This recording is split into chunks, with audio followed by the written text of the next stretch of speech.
네, 여러분 안녕하세요. 네이처셀을 말씀을 올립니다.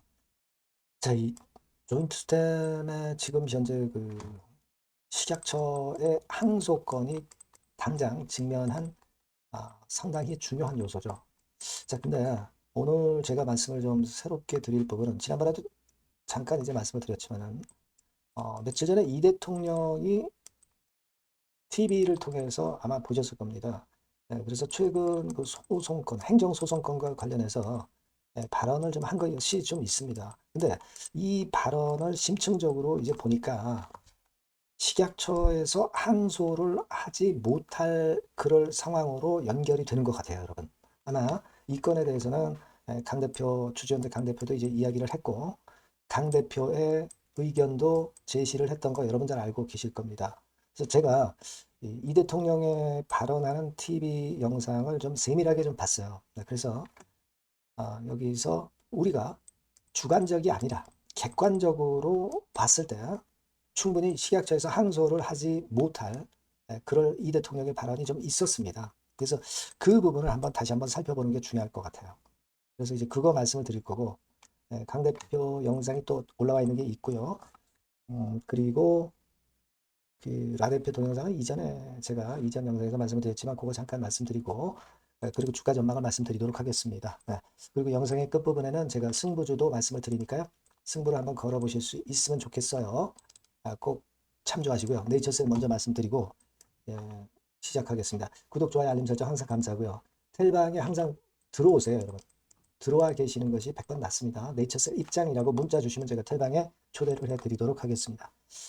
자, 먼저 일단 이 대통령의 동영상 발언이 일단 제일 중요하다고 생각이 들어요. 근데 그거 이전에 강 대표 영상을 하나 좀 보고 갈게요. 그거는 이제 코오롱 티슈진에 대해서 발언을 한 게 좀 있습니다.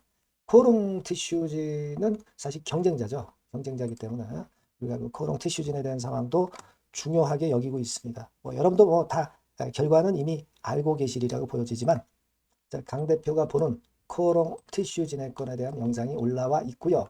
그 동영상 스크립트는 지금 현재 보시는 대로 이런 식으로 나와 있습니다. 그래서 이거를 제가 이제 요약을 해보면 이렇게 됩니다.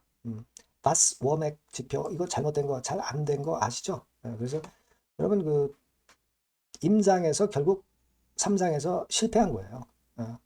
허가 내기도 전에 3상에서 실패가 된 겁니다. p-밸류 값이 0.05 이하에 훨씬 못 미치는 통계적 유효성 달성에 실패를 한 거죠. 그래서 그 건에 대해서 쭉 나와 있습니다. 그래서 일단 그 네이처셀의 조인트 스템과 HLB는 좀 틀린 상황이다. 이걸 좀 얘기를 했고요. 특히 우리가 일단 가장 중요하게 생각하는 네이처셀 같은 경우는 티슈진에 비해서 확실히 나은 데이터를 가지고 전개시켜 나가고 있다는 것을 강조를 했죠. 강조를 했습니다. 그래서 이 부분들을 여러분들이 참고적으로 좀 보실 필요가 있겠고요. 자, 그 다음에 이제 중요한 게 우리가 볼 수 있는 게 이 대통령 영상권과 관련한 부분입니다. 자, 여기 그 7월 23일에 강 대표가 그 건에 대해서 영상을 찍은 게 있어요. 잠깐 그 음성을 좀 들어보면은요. 잠깐 한번 보세요. 네, 어제입니다. 기준에 의해서 합리적이고 타당한 결정을 대개는 받아들여요. 근데 법원이 자, 이 원고 부분이죠. 승소 판결을 할 정도의 사안이면 사실은 최초 판단이 잘못. 법원의 그 승소 판결에 대한 부분. 이건 바로 뭡니까? 이번에 가장 최근에 일어났던 조인트 스템의 행정소송에서 식약처가 패소한 거를 얘기를 한 거예요. 그래서 그 부분을 여기 강 대표가 신랄하게 비판을 했고요. 그 건과 관련한 스크립트는 바로 요겁니다. 여기 나오죠? 이 대통령 발언을 인용한 강 대표 동영상. 그래서 스크립트가 쭉 나와 있어요. 여러분들이 나중에 시간이 되실 때 한번 살펴보실 필요가 있다. 이렇게 보고요. 그걸 요약해 보면은요. 결국 행정법원에서 원고 승소 판결이 난 거. 아까 음성으로 들으셨잖아요. 그죠? 그거는 최초의 행정 판단이 잘못되었음을 뜻하는 것이다. 그리고 이 대통령 얘기는 정보를 좀 제대로 공개해서 패소하지 말아라 이거예요. 패소하지 말아라. 근데 이 대통령의 이야기를 또 거슬러서 이번에 식약처가 항소해서 고법에서 또 패배해버리면 식약처장 명함 내려야죠. 네, 내려야 됩니다. 대통령이 이렇게 강조를 한 건인데 과연 식약처에서 감히 항소를 할 수 있겠느냐는 겁니다. 항소 못하죠. 못합니다. 이걸 명확히 알 수 있는 부분이다. 이렇게 좀 생각이 들어요. 정보를 공개하지 않아가지고 결국은 주주들이 손해배상 청구하고 뭐 행정소송 걸고 그래가지고 결국 패소하지 않았느냐. 그 패소를 정부가 한 사례를 국무총리한테 보고해라. 이렇게 이제 이 대통령이 얘기를 했단 말이에요. 자, 이렇게 된 상황에서 감히 식약처가 정보 공개 안 해가지고 1심에서 패소를 한 상태에서 감히 항소를 올릴 수 있겠느냐는 겁니다. 절대 못 올리죠. 못 올립니다. 그죠? 그렇게 봐야 돼요. 요거는 이제 강 대표의 개인적인 의견이에요. 예, 요거는 강 대표의 개인적인 의견이고 제가 지금 좀 전에 말씀드린 거는 이 대통령은 정보 공개를 해라. 그리고 패소하지 말아라. 그게 핵심입니다, 여러분. 그죠? 그래서 제가 볼 때는 이 대통령의 발언에 그 객관적인 해석을 한다고 한다면 강 대표 같은 경우는 조금은 더 조인트 스텝에 유리한 건으로만 이렇게 그 결론을 내렸는데 뭐 대동소이합니다. 대동소이하지만 좀 더 객관적인 관점에서 제가 이 대통령의 발언을 객관적으로 해석을 한다면 이렇게 볼 수 있다라고 생각이 들어요. 네, 뭐냐면 패소할 게 뻔한 비공개 처분으로 불신을 자초하지 말라. 그러니까 정보를 공개를 해서 불만을 사지 말아라 이거예요. 그리고 패소를 해서는 안 된다는 것이 깔려 있는 그런 발언이라고 생각이 듭니다. 그죠? 시간과 행정력을 낭비하지 말아라 이거예요. 근데 1심에서 패소를 해놓고 정보 비공개 때문에 그래놓고 2심에 항소를 할 수가 있겠어요? 고법에 일단 항소하겠다고 일단 그 미리 아마 그 의견을 제시를 할 건데 만약에 한다고 한다면 국무총리나 고법에서 그걸 용인하겠습니까? 절대 어렵다는 얘기죠. 그죠? 공개가 원칙이고 비공개가 예외인 것이다. 그러니까 정보를 제대로 적극적으로 제공해서 그런 행정소송이 들어오지 않도록 하고 행정소송이 들어왔다 하더라도 승소해야지 패소하지 말란 얘기예요. 이런 부담감이 있는데 과연 식약처에서 항소를 할 수 있겠느냐는 겁니다. 여기 3번 항목 보시면 부처별 패소 비율을 챙겨보고 보고하라고 그랬어요. 일단 1심에서 패소해가지고 식약처 먹칠을 했는데 여기서 2심까지 항소해가지고 또 패소하면은 그 명함 내려놔야죠. 명함 내려놔야 될 겁니다. 식약처가. 지금도 사실 명함을 내려놓을 그럴 상황이에요. 하지만 대통령이 이렇게 얘기했는데도 2심에 항소를 할 수 있겠느냐는 겁니다. 항소해서 그리고 승리를 하겠냐는 거죠. 식약처가. 항소해가지고 시간과 행정력을 낭비하는 관행을 그대로 답습을 할 것이냐 이거죠. 항소가 절대 쉽지 않다는 얘기입니다. 그죠? 그래서 제가 볼 때는 이 대통령의 발언이 그만큼 중요하다고 보는데 여러분들이 나중에 한번 동영상 세밀하게 한번 보세요.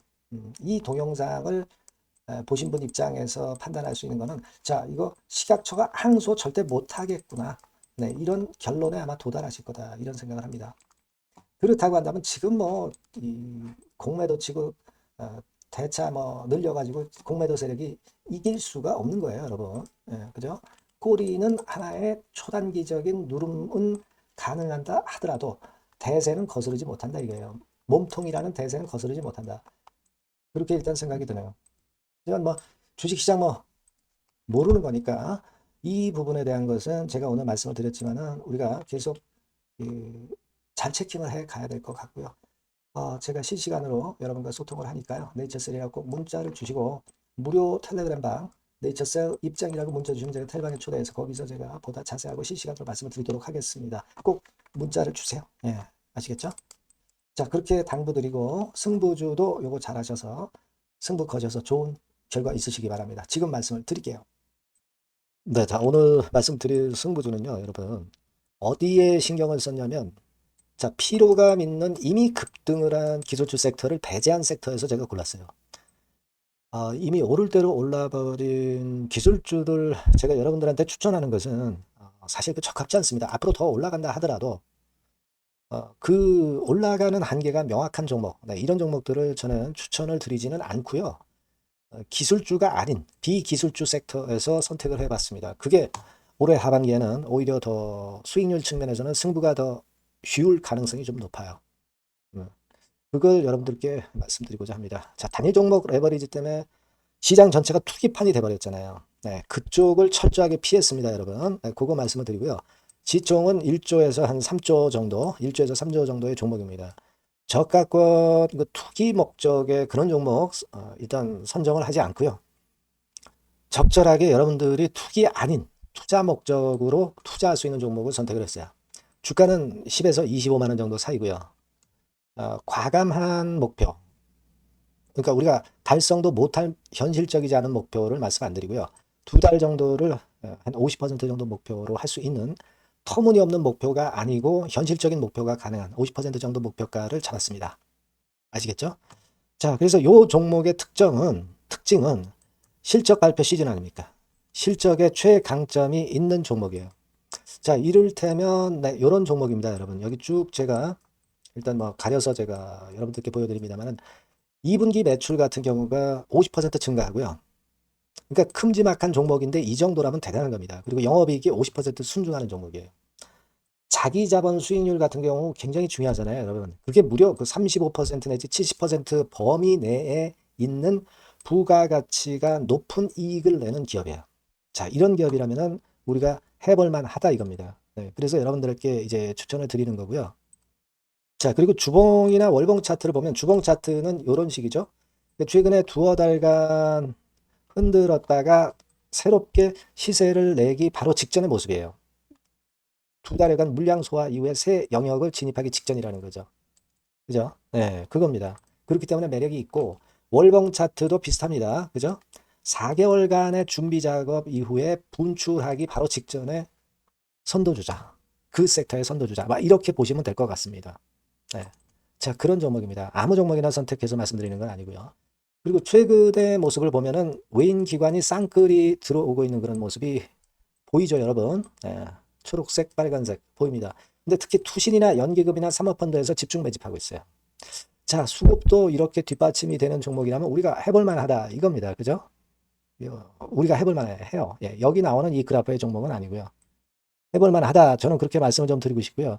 따라서 여러분들이 일단 하반기에 새 판을 짜는 한국 증시의 최적합주라고 저는 자신 있게 말씀을 좀 드리고 싶어요. 아시겠죠? 승부주라고 문자를 주시면 제가 매수부터 매도까지 끝까지 여러분들 곁에서 끝까지 케어하면서 수익을 내도록 한번 최선의 노력을 경주해 보겠습니다. 네. 꼭 승부주라고 문자를 주세요. 네, 감사합니다.